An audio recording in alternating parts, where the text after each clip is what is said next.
A 737 crashes into a small turboprop sitting on a runway, completely mangling it. It was as if we were in the middle of a big fireball.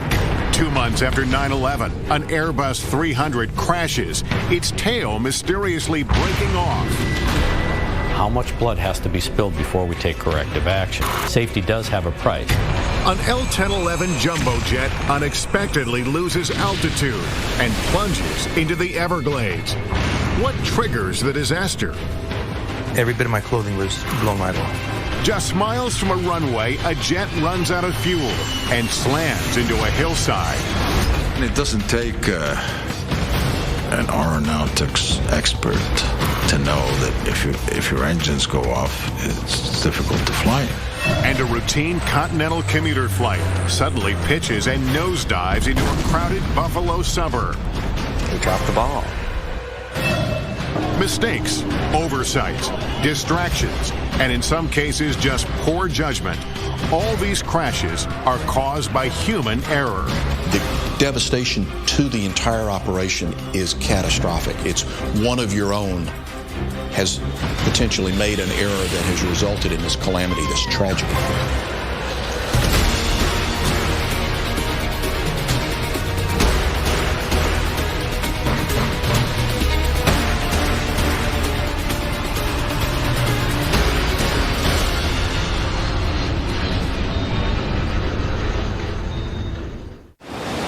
There are many reasons why planes crash: poor weather conditions, mechanical difficulties, and structural failures.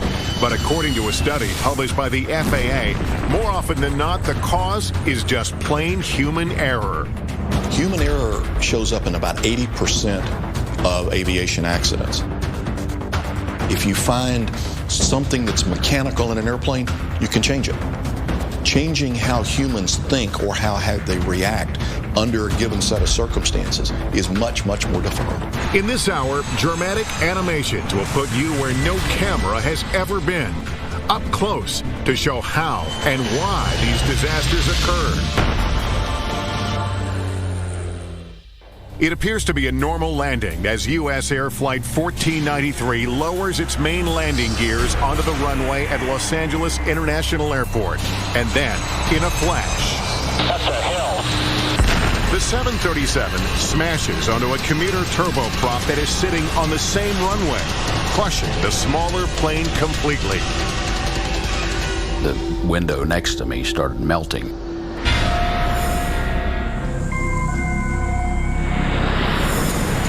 In the early evening of February 1st, 1991, SkyWest Flight 5569, a turboprop carrying 10 passengers and 2 crew members, taxis toward an intersection of runway 24 left. Intersection departures, with particularly for a turboprop, was a means to make their flight more effective, and they could get off the ground faster. At 6:04 p.m., an air traffic controller clears SkyWest onto the runway, but advises the plane to hold its position. And at that point is where one of the big causes of this accident sequence occur. She does not immediately clear them for takeoff. There's a delay. Every second that goes by, there's a mounting threat. That's because minutes earlier, U.S. Air Flight 1493, a 737 that began its journey in Syracuse, New York, had been cleared to land on that same runway. All they see is the menagerie of lights. It looks, in their mental picture, it looks like a normal landing runway. And as they're flying closer and closer, they still can't discern airplane lights from runway lights. They're all the same color. The Boeing 737's main landing gears touch down. Then, as the nose lowers, the landing lights reveal the turboprop. That's the first time the captain sees the plane. That's a hill. There's an explosion on impact, and the small plane bursts into flames. But the 737 can't stop. At 70 miles per hour, it skids and finally crashes into an abandoned firehouse. The floor was heaving, and the smoke burst right in front of my jump seat. It was as if we were in the middle of a big fireball. Every passenger window was illuminated orange. but I can see every passenger that can possibly have a view of me staring at me, looking for an answer. Flight attendants began shouting orders to evacuate, but because of the raging fire, none of the left exit doors can be used. The front right exit door is damaged and won't stay open. Only a few are able to escape from there. We jumped off the aircraft. I pushed the first person off the aircraft because I figure it's either you break your leg or you will not see your legs. The right wing exit becomes blocked, leaving only one more exit for passengers to escape, the right rear exit. In all, 67 of the 89 passengers and crew make it out alive. But not everyone makes it through the exit doors. We took a position on the nose of the airplane, and we happened to see that the co-pilot of the plane was trying to get out of the window. I took the ladder, small 12-foot ladder, and put it up to the nose of the airplane. And I was able to take a few steps up and help the co-pilot out, pull him out, and cradle him like a baby, bring him down, and then walk him with another fireman to safety. The captain and the senior flight attendant are among the victims. I remember feeling just a lot of sorrow. That 2 of my crew members died, that so many passengers died. With the focus on the 737, few even know there's a crushed turboprop underneath it. The small plane is twisted and mangled beyond recognition. There are no survivors. I did not know that we hit another aircraft until we were in the terminal, and they were doing triage on us. And I asked about the crew, and they said, "Which crew?" Investigators immediately began the grim task of finding out what went wrong. John Cox, who is now an MSNBC aviation analyst, was an investigator for the Airline Pilots Association at the time. As an aircraft accident investigator, it's one of the tougher ones that I have worked because there were still, some of the bodies were still in there. These things are always catastrophic to work, but it is absolutely vital that a group of people do this job so that we understand what happened and don't have a reoccurrence. While poor visibility from the tower to the runway and glare shining into the tower are part of the problem, investigators focus on air traffic control. Air traffic controllers, as a matter of routine, multitask. 929, take Victor, right turn 31 right and hold short of Whiskey. They're issuing landing clearances, takeoff clearances, so the multitasking on that evening would not have been unusual. It is very unusual for a controller not to remember that they have an airplane in position on a runway. But according to the NTSB, that is exactly what happened. It turns out that the local controller simply forgot that SkyWest was sitting on the runway intersection. There were some things that were going on that did get her distracted. 1493 checked in. She looked. The runway end was clear, and it was just a human error. I wouldn't expect that anyone on the SkyWest to have ever understood what happened. It was instantaneous.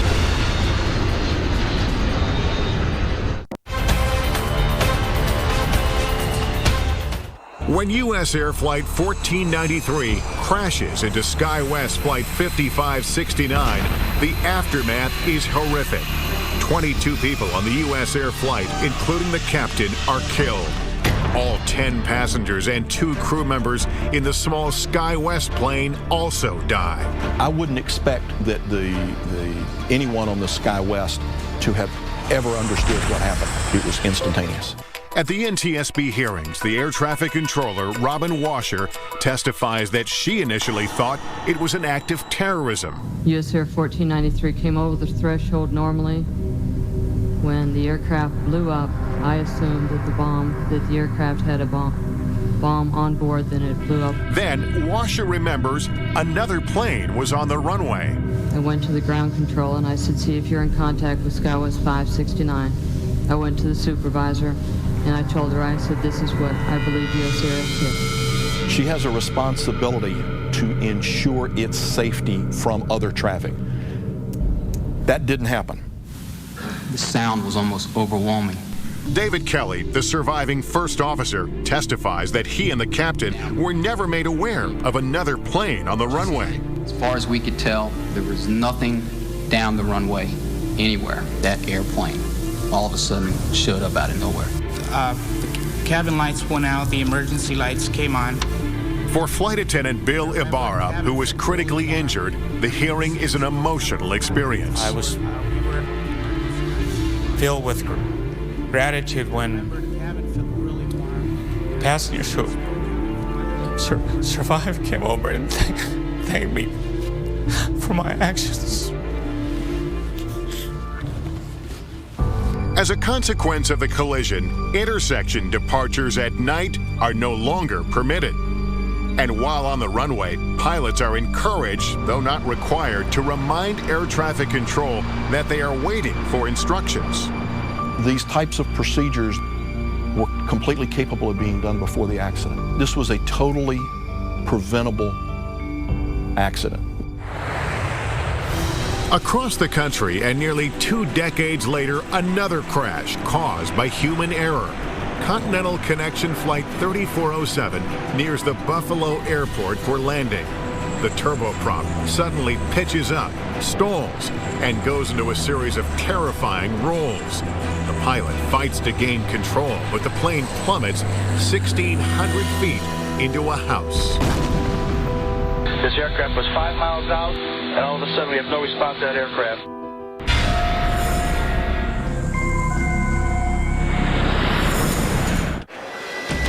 February 12, 2009. Winter storms delay Flight 3407 for 2 hours at Newark International Airport in New Jersey. Once it departs, the flight takes only an hour to Buffalo. But 3 miles from the runway, the captain runs into problems. The speed was a little higher than he anticipated, and he made an adjustment. And what he did was he reduced the power, and they also extended the landing gear, which adds a lot of drag, and the speed decreased fairly rapidly to the point that a warning device in the airplane activated. The warning system seems to take the captain by surprise, but it should be a fairly simple correction to get the plane's speed back up. Instead of letting the airplane's nose drop to build up that airspeed, he gave it full power and lifted the nose up. He should have done the exact opposite thing. Planes generally fly at a slight nose-up angle. This makes air move faster over the top of the wing than the bottom. This creates the important difference in pressure needed for lift, which allows planes to fly. But with too much pitch, the air pushes against the wing, not flowing across it, causing the plane to stall. And when it stalled, the airplane became unstable. It rolled off to one side, then another. He continued to have the nose up. The plane's stall protection system tries to take over by lowering the nose to gain airspeed. But the captain repeatedly pulls the nose back up, essentially putting the plane back into a stall. After 3 stalls, recovery is impossible. The plane crashes in the town of Clarence Center, 5 miles northeast of the Buffalo Airport. Everyone on board is killed, as well as 1 man on the ground. One of the victims is the daughter of former Continental pilot Mike Loftus. Mallow was going up to a reunion game. Basically, it was a alumni game at Buffalo State College for the women's program. I think I turned the TV on that night to watch it for a brief moment, and that was when I had all those flames, and I turned the TV off. One question investigators have is why the captain responded incorrectly when the plane stalled. According to the NTSB, part of the problem may have been the pilot's basic skills. The report states Captain Marvin Renslow never revealed to Colgan, the regional carrier for Flight 3407, that he had failed several certification exams. He apparently wasn't completely honest in reporting those. But while he was at Colgan, he had also not passed some of the tests and the check rides that he had had. Captain Renslow eventually passes all the required tests. Colgan points out that their crew training meets or exceeds requirements of the FAA. But former Inspector General of the Department of Transportation, Mary Schiavo, points to what she sees as a problem with the regional airlines in general: cost-cutting. Their whole business model, is to fly inexpensive aircraft and save a lot of money because they have a fixed price contract. So if they can fly cheap planes cheaply, they make money under their contract. If they have more expensive pilots and more expensive planes, they don't. The Regional Airlines Association disputes that and told NBC News their focus is on safety, professionalism, and reliability of service. Still, there are differences within the industry on how much flying time is required to pilot a commercial airplane. You can be done with those ratings in as little as 350 hours of experience. And what happens is when people get out of flight school and they have their required government ratings, they then move on to the regionals because that's who hires them. While major airlines usually pay better, they also demand that new hires have 1,500 flight hours or more. Further blame could lie with how Colgan trained its pilots on the Q400 stall protection system. Although it satisfied FAA standards, some of the training was done solely in a classroom setting, not hands-on. 15 minutes, that's all they're asking out of a training program, and they didn't even do that.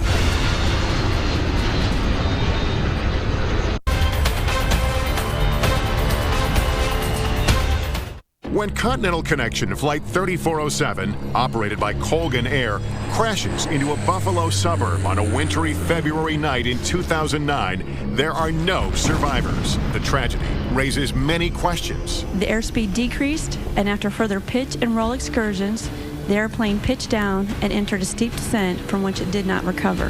One question investigators have is why the captain responded incorrectly when the plane stalled. According to the NTSB, part of the problem may have been the pilot's basic skills. The NTSB report also focuses on crew fatigue. Both the captain and co-pilot spent the night not in a hotel or their own beds, but instead in a crew lounge, against Colgan policy. And once behind the controls, they violated the sterile cockpit rule, which may have been the cause of their distraction. During takeoffs and approach to landings, the pilot and the co-pilot, the entire crew, can talk about nothing but the flight at hand. The idle conversation that was going on seems to have distracted them long enough for the aircraft to get to that point where it was a jarring moment that caused them to react. The crash sparks enough debate that in the summer of 2010, the president signs a bill passed by Congress requiring commercial pilots have a minimum of 1,500 hours of flying time. But even beyond that, there are a score of other safety provisions. They would require the FAA to get much more tough on pilot fatigue. They would require that the airlines disclose who's actually operating their flights so that no longer could people buy a ticket on Colgan without knowing it. So this legislation is very significant. The companies let them down a lot. They didn't give them the tools they needed, I think, is really what it came down to. You got two relatively inexperienced pilots. It's the fact of life. 8 years earlier, there was another air disaster over New York, also caused by human error. An Airbus A300 takes off from JFK Airport to Santo Domingo in the Dominican Republic. Soon after takeoff, the plane encounters severe turbulence. It rolls, pitches, and then suddenly the tail snaps off. The plane nosedives into a residential area in Queens, New York. All the people that were on that airplane went for a very harrowing ride in the last minute of flight going into the ground. All 260 people on board are killed, as well as 5 people on the ground, leaving investigators wondering how and why the tail would snap off an airplane.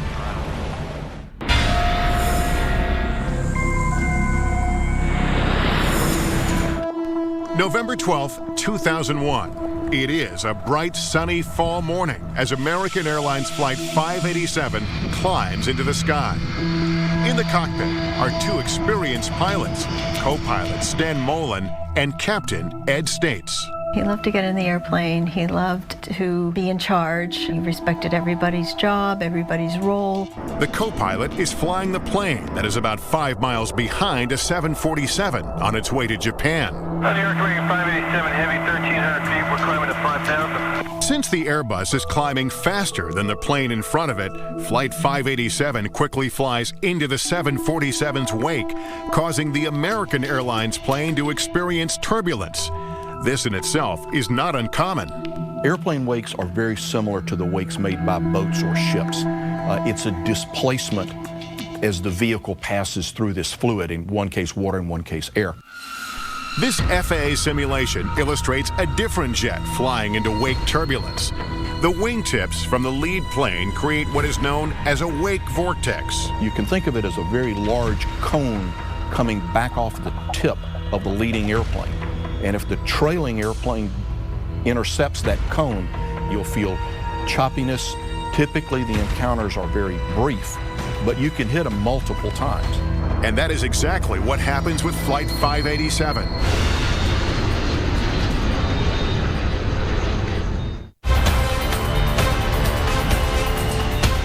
An Airbus A300 takes off from JFK Airport to Santo Domingo in the Dominican Republic. Soon after takeoff, the plane encounters severe turbulence. It rolls, pitches, and then suddenly the tail snaps off.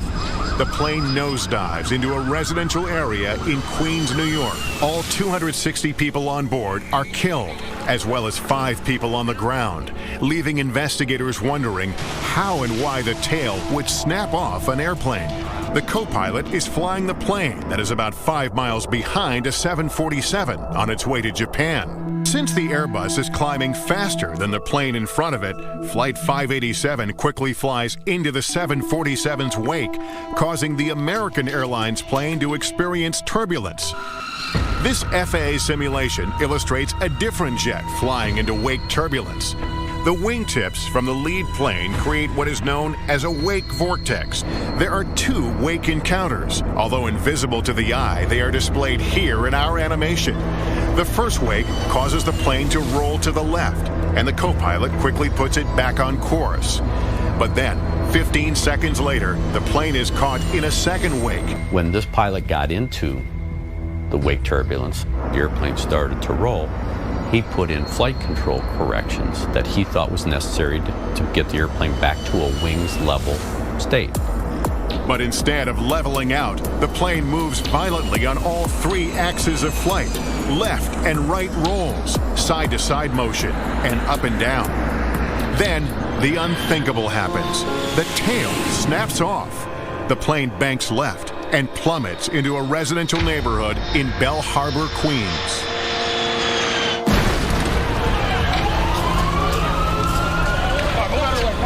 Just 2 minutes and 24 seconds after a routine takeoff, everyone on Flight 587 is gone.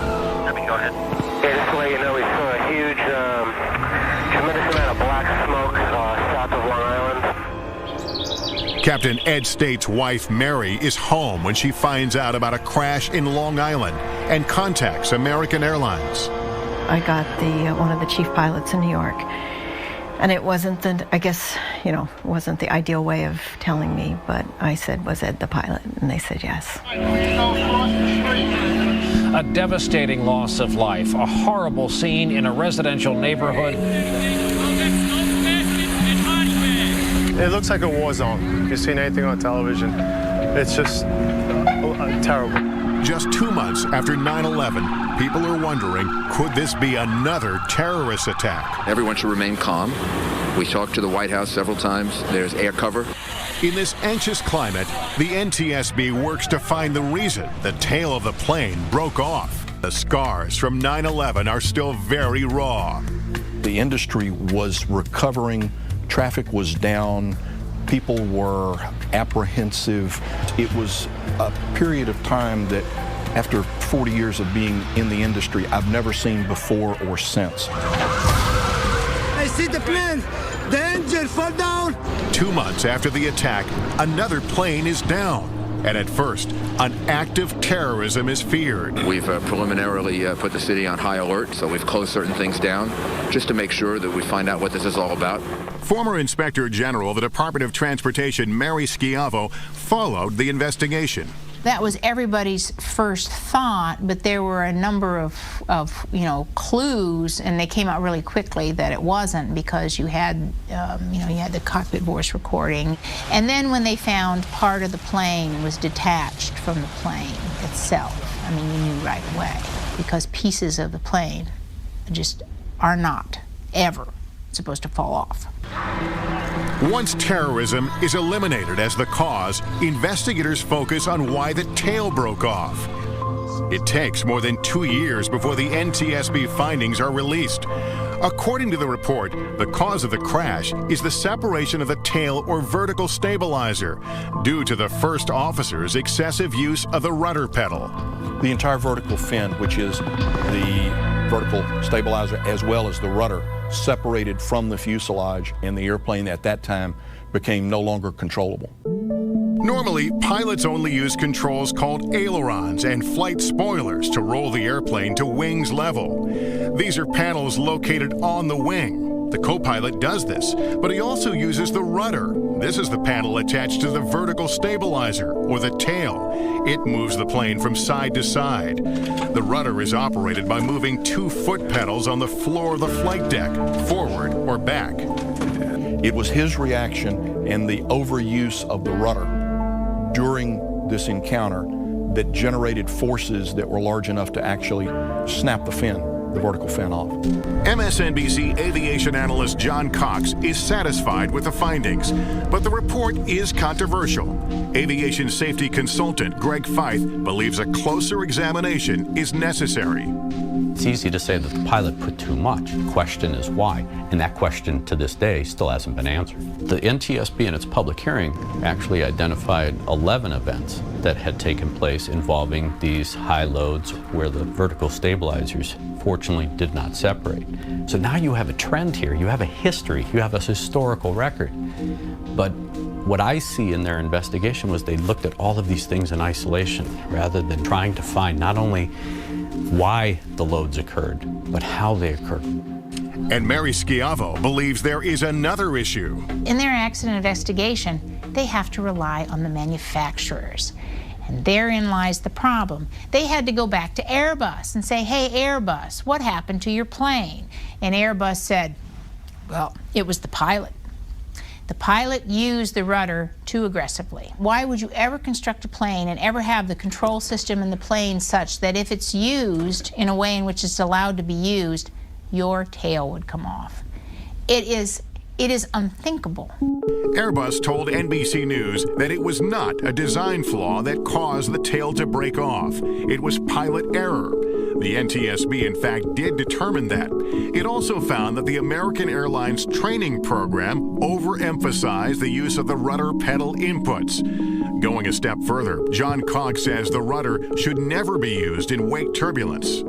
The best response would have been to let the airplane's natural stability work through it. The airplanes are naturally very stable, and so put some control input in to bring the airplanes back toward wings level and let it fly out, and it'll settle right down. American Airlines told NBC News that it continues to be disappointed with the NTSB findings and believes that the design and rudder sensitivity were at fault.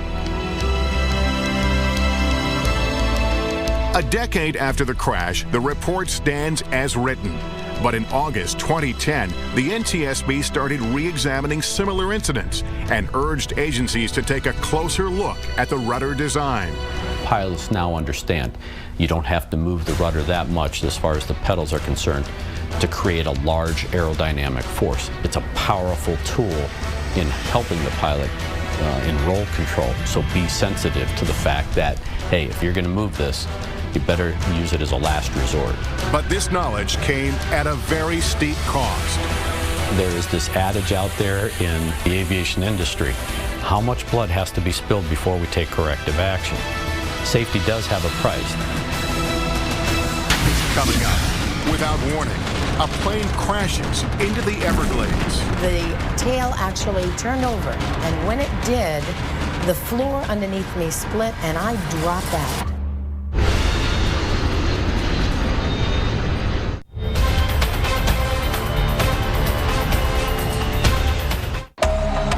A jet is flying over the Florida Everglades while the crew is trying to fix a problem with the nose gear. It shouldn't be a crisis situation, but it quickly becomes one. The L-1011 crashes into the swamp, killing more than 100 people. What amazed me was they said that it was unsurvivable. How do you come out of that?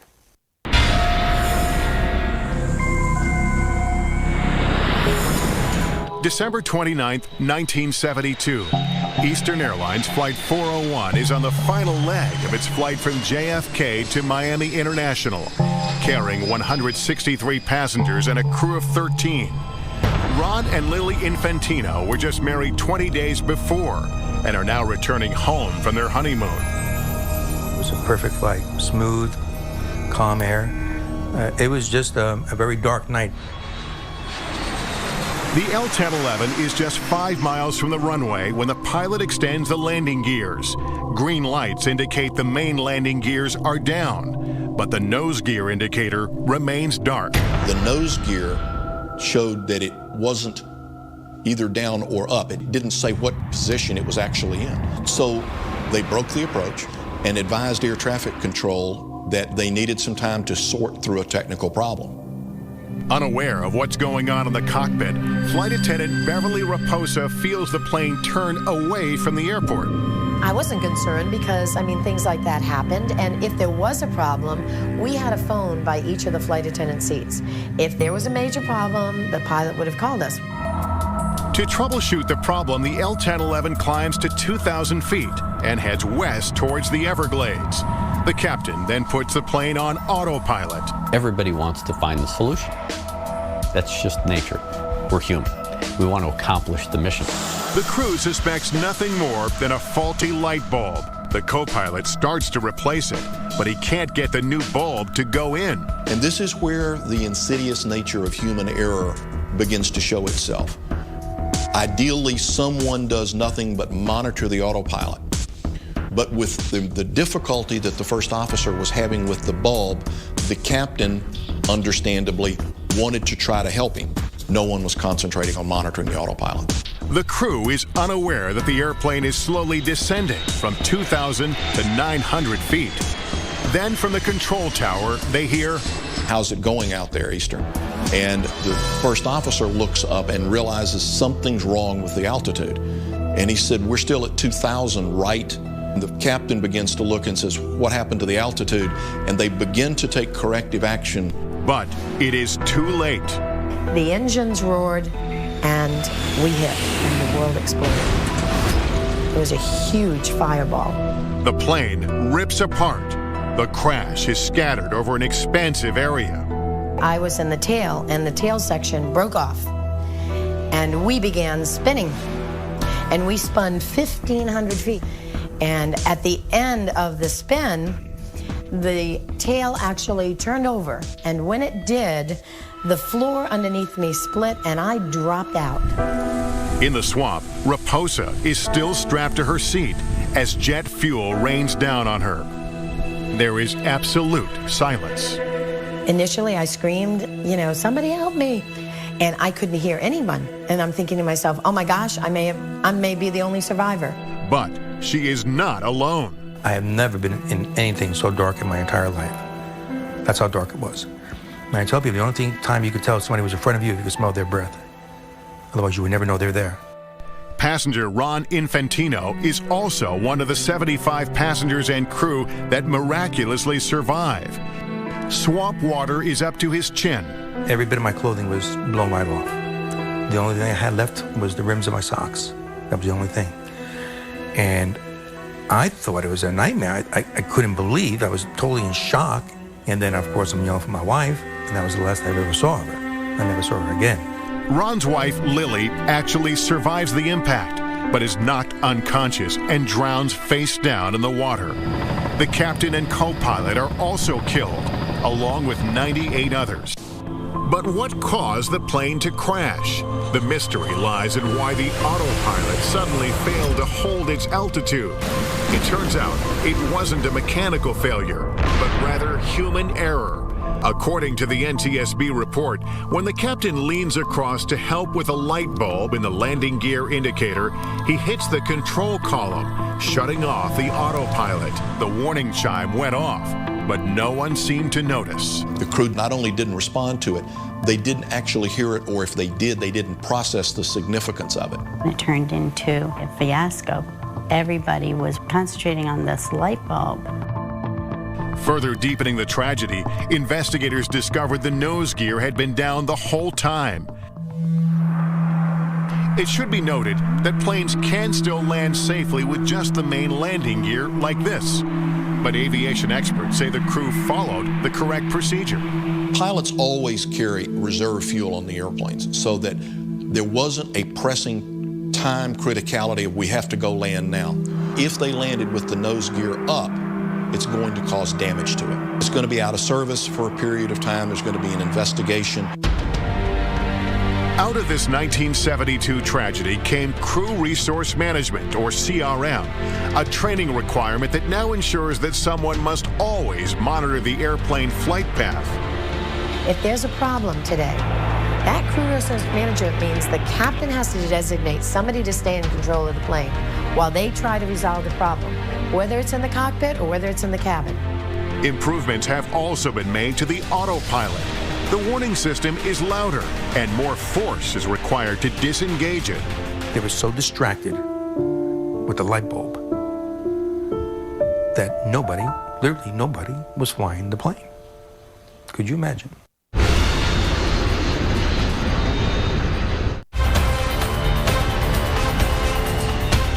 A Boeing 707 is just a few miles from its destination when all four of the plane's engines fail. Avianca 052, radar contact lost. The jet silently falls through the clouds, slamming into a wooded hill on Long Island, New York, killing 73 people on board. There are no mechanical failures, no structural problems of any kind.